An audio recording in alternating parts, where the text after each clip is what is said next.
In 15th century Christian Spain, being a Jewish intellectual carried extreme physical risk. The brutal era was defined by forced religious conversions, severe state-sanctioned coercion, and the public burning of their texts. It was within this hostile environment that Rabbi Joseph Albo published his 1425 masterwork, the Sefer HaYikarim, or the Book of Principles. For centuries, the academic consensus dismissed Albo as an unoriginal, eclectic compiler. They argued he simply gathered other thinkers' ideas without adding anything of real substance. The primary evidence critics used to dismiss him was the text itself.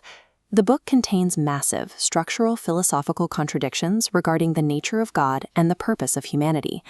But modern scholarship rejects the sloppy label entirely.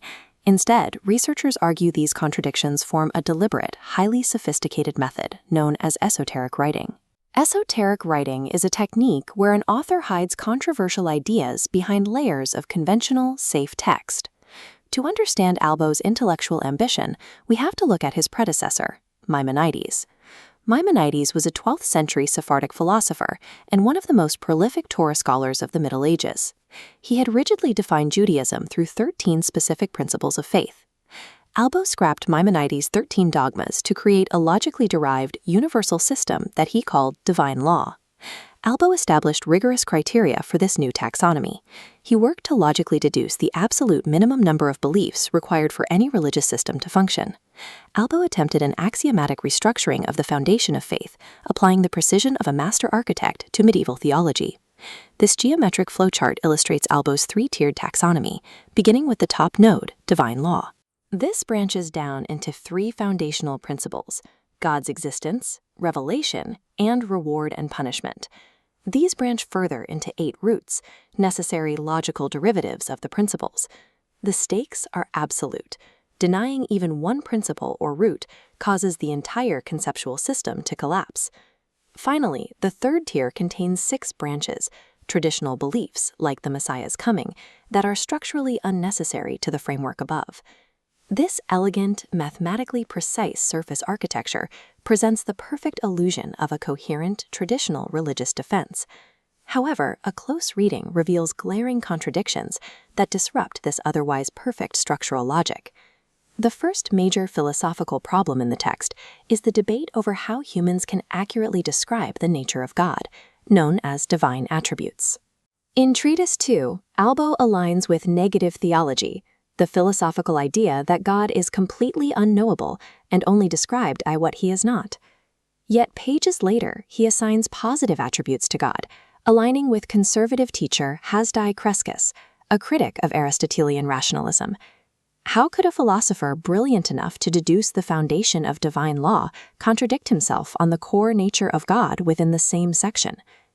The second major contradiction spans the first and third treatises, concerning exactly how a human achieves ultimate spiritual perfection.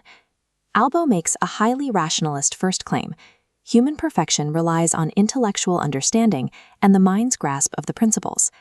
He then executes an immediate pivot to the traditional view, arguing instead that perfection is achieved entirely through physical, practical adherence to religious commandments. Finally, he loops back around to a third conflicting point, defining the absolute highest level of worship, the love of God, as a strictly intellectual phenomenon. These dualities form a consistent, deliberate pattern. Albo pairs a safe, conservative doctrine with a radical, intellectual one to create intentional friction in the text. Why would an author intentionally sabotage his own masterwork with glaring logical contradictions? To find the motive, we have to pull back from the text and examine the brutal reality of 15th century Christian Spain.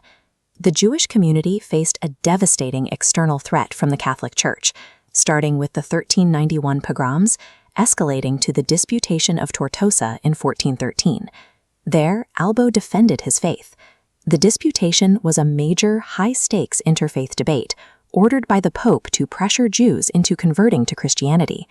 At the exact same time, a vicious ideological civil war was tearing the Jewish community apart from the inside.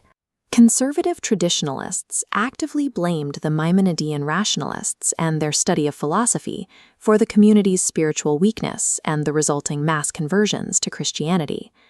Albo was writing for a traumatized, fractured society.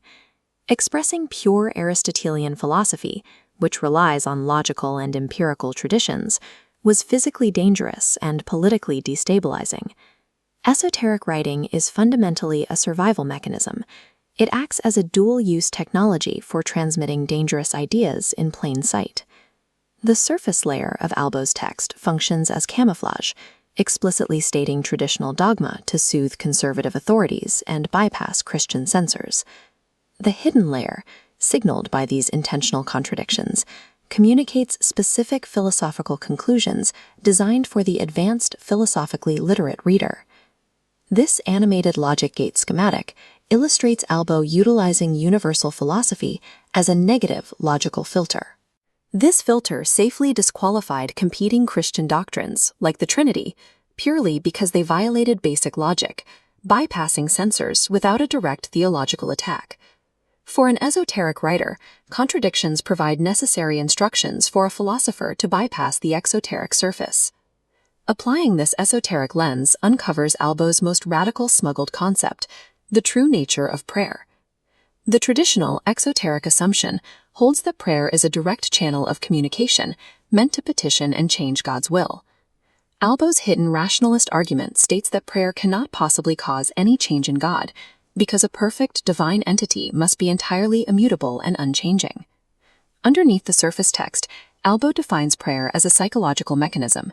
It is an internal act that elevates the human mind to a higher spiritual frequency, allowing it to receive constant divine inspiration. This definition preserves the strict Aristotelian concept of an unchanging God, while protecting the outward, traditional practice of daily Jewish prayer. To truly understand the history of ideas, we must evaluate medieval texts by the deliberate structural contradictions deployed to survive their era's brutal political realities.